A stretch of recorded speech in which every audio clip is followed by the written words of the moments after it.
Okay, we're down a bit more. Welcome back. You're with us here on Trading Hour. We're down 43 now on the Nifty. Just highlighting what's happening with the Bank Nifty, which is where the maximum amount of pressure is coming from. That index was down almost 0.7% or so. Okay, 0.75% lower now. So there is some selling coming in there. I mean, one name which continues to push higher after the 10% move yesterday is Indiabulls Housing. It's up 4%. It's at the day's high, 816 on the December contract. So, yeah, that's a 14% move coming in already in the last two sessions. And, today's day is still left.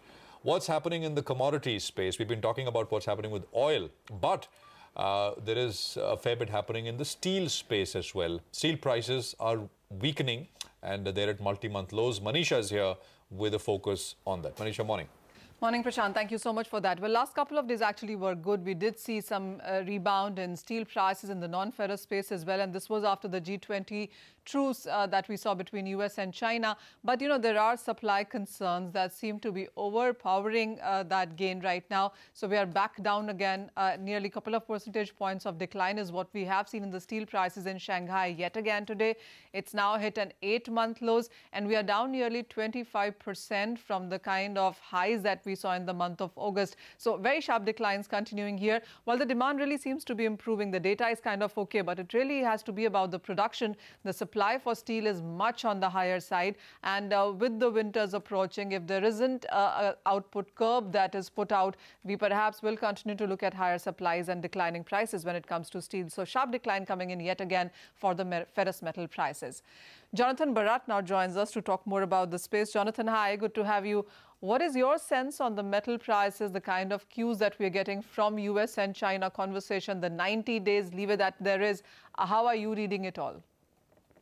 Manish, good morning. Look, quite interesting. First of all, obviously, with what's happening with US and China trade, seen a good bounce in some of those base metals. And when I look through the spectrum, have a look at copper, tin, obviously, and aluminium, they're all looking in those areas where there's a breakout. So I think over the next month or so, we are expecting higher base metal prices. And I think given the market has been short for some time, that should see some healthy gains. A few areas we're looking at copper for breakthrough that 63.30 basis the LME 3-month contract. That's a break to the top side, so would see some substantial gains from there. Copper, of course, is something where the fundamentals have been on the stronger side as well, and with the kind of data that we've seen, especially coming from Europe and China, where the infrastructure demand seems good.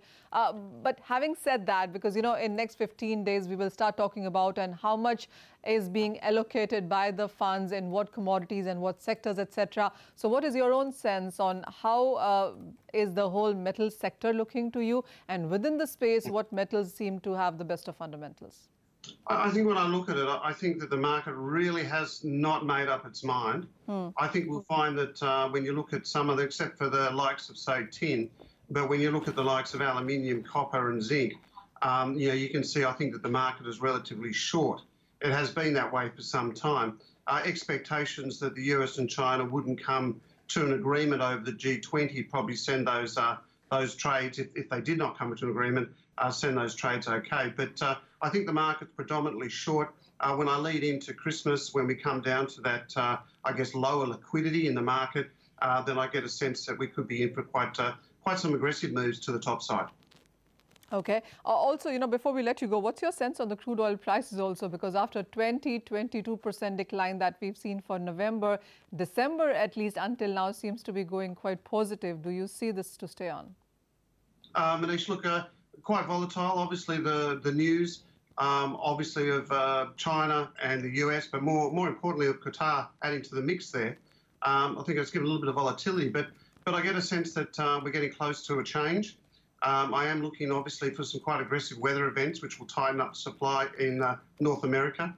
So when I get a sense, yes, there's oversupply hanging to the market, but I do get a sense that we'll have a bit of short covering. Also notice we've got OPEC meeting, and I think this time we'll probably find that OPEC will come out and say, well, let's go and put some constraints on. So market is well short, so expect a bit of a bounce there. I'm trying to get a number out of you really, Jonathan, because we have reports from Barclays, JP Morgan, S&P Global Platts, etc. And their range for 2019 for crude prices is between $70 to $75 per barrel as an average for Brent for the next year. Any number that you're willing to put out right now?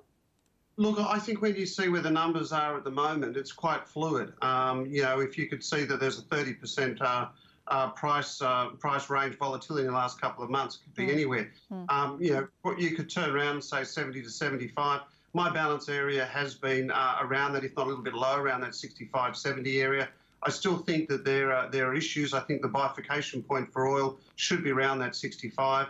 Everyone benefits at that level, and the consumers want something steady. But a lot of volatility, a lot of uncertainty there for the consumers as well. But what we do know is there's more supply coming on every day, and as more supply, you probably see that prices go lower unless some supply constraints are put in there by other producers such as OPEC. So a little bit lower than the market, I think, because I think I'm looking for that balance where economies can breathe. All right, Jonathan, thank you so much for that. So clearly, copper is a better pick in metal space, and crude oil prices could average 65 for 2019. Okay, that number doesn't sound that pleasing. I think we were happier with 58 when it comes to the equity market here. But Manisha, many thanks for that. On that note, we need to take a very quick break. When we come back on the other side, we will get you all the technical trades of the hour with Ashwini Gujarat.